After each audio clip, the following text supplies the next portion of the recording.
धनिया इधर मत मार, समझा क्या? क्यों? इधर छोटा दिमाग होता है, आदमी मर जाता है। छोटा बड़ा क्या, तेरे को तो दिमाग ही नहीं है।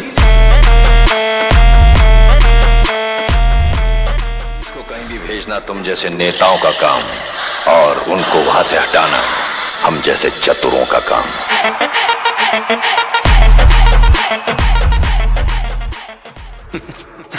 वो क्या है ना, मच्छर अगर सोते हुए आदमी को काट ले तो वो हीरो नहीं बन जाता। अगर जागते हुए आदमी को काट लेना तो उसको मसल दिया जाएगा, उस दिन का इंतजार रहेगा।